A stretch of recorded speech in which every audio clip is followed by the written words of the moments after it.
त्यामुळे काही लोकांचा संभ्रम असा झाला की तात्या आपल्या भागामध्ये आता निवडणुकीला उभे राहणार आहे 40मध्ये. लोक मशीनवरती गेली तर मशीनवरती तात्यांच्या नावाऐवजी त्यांच्या मुलांचं नाव आलं.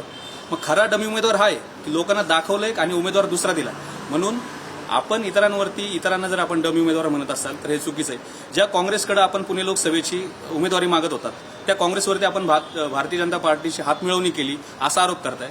आणि हीच उमेदवारी आपण लोकसभेची मिळवताना काँग्रेस भवनभोवती गिरट्या घालत होतात. काँग्रेसचे शहराध्यक्ष अरविंद भाऊ शिंदे यांच्या पुढे मागे करत होतात की काँग्रेसची उमेदवारी मला लोकसभेला मिळावी.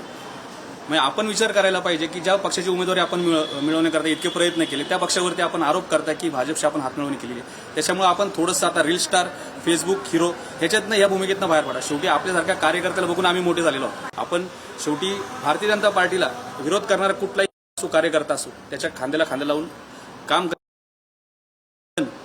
जर आपण म्हणत असाल डम्यात तर नाही.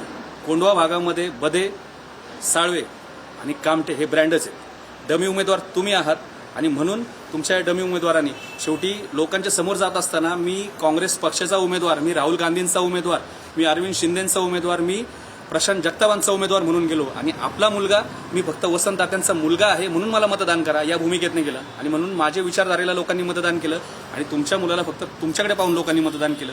त्यामुळे विचारधारा महत्त्वाची. त्यामुळे माझी आपल्याला विनंती आहे की भारतीय जनता पार्टीच्या या लढाईमध्ये, त्यांच्या विरोधातल्या या लढाईमध्ये आपण खांद्याला खांदा लावून काम करायला पाहिजे, ना की एकमेकावरती उनी काढत बसली पाहिजेत. आणि इथून पुढच्या काळामध्ये आम्ही ब्रँड आहोतच.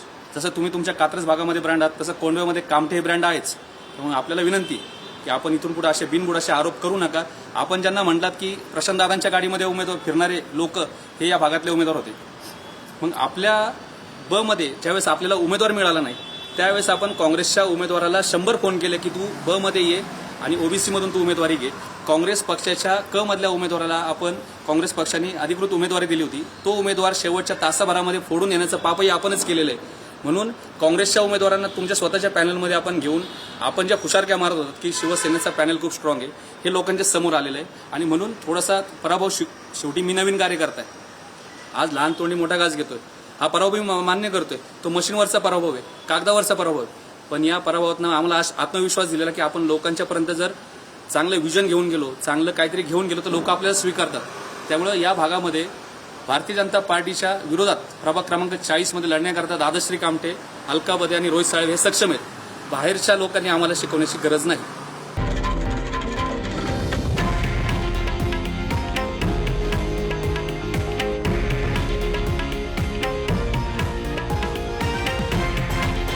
हे आहे देशातील नंबर 1 न्यूज नेटवर्क आणि आपण पाहत आहात TV9 मराठी, एकमेव.